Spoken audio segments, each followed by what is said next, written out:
To collect unemployment, you have to go out and hunt for employment. And you have a code.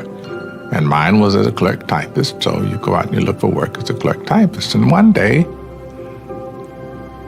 I can't keep being forced to be a clerk typist. So I went to the employment office and I asked to see the supervisor. And I was led into this office, and this pretty little lady, redhead, whose name was Mrs. Lipton. What can I do for you? And I said, you're forcing me to be something I'm not. I have to go out and look for work as a clerk typist. I'm not a clerk typist. I'm an actor. So I just can't keep doing it this way. She took this thing and stamped my employment book. Said, you got 6 months. Go be an actor. So if Mrs. Lipton is alive today, Mrs. Lipton, I'm an actor. Your job as an actor is to give it your best shot every time. So yes, I'm going into it with the idea that I'll play it to the best of my ability, and they wouldn't give it to me, the role, if they didn't think I was capable of pulling it off. Or I wouldn't take it if I didn't think I was capable of pulling it off. There are, unfortunately, those of us who say, well, I want to be a star. That's way out there in the ether somewhere. I want to be a working actor. You can pull that off. So, act, work. Someone asked me once, and you were about to do it, what would you do if you weren't an actor? If you didn't make it as an actor, what would you do? I have no idea. I would act somewhere. Maybe I'd be driving a cab, maybe I'm working somebody's yard, whatever I'm doing, I'm going to belong to somebody's little theater group. I will act. Because I'll die if I don't. And at some point, it struck me rather dramatically how much I wasn't in the movies. Not the way I needed to be in the movies.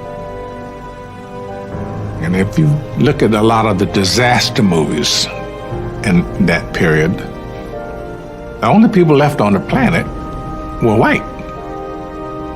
So now my thing is, if I get in the movies, I want to make sure that I speak about that.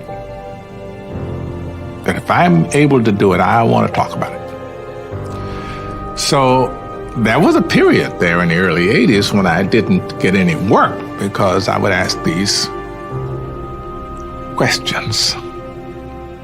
I auditioned, or I don't think I even got to audition. I interviewed for the movie The Thing, the remake. So I read the script, and I go back for the audition, and the producer or the director, one of those, said, "Did you read the script?" I said, "Yes." "What do you think?" I said, "Well, you've got 11 people at the South Pole. 8 of them are scientists. And then you have a cook, a mechanic, and something else. They're all black. None of the scientists are. What do you think I think?" Needless to say, I didn't get that job. Again, though, Providence rears her beautiful head when Glory came about. I was just floored because I knew about the 54th Massachusetts Regiment from a one-page thing on this day in history in Jet magazine. It talked about this sergeant who was awarded a Medal of Honor for his activities at this charge with this outfit. So the history is there. is there to draw upon.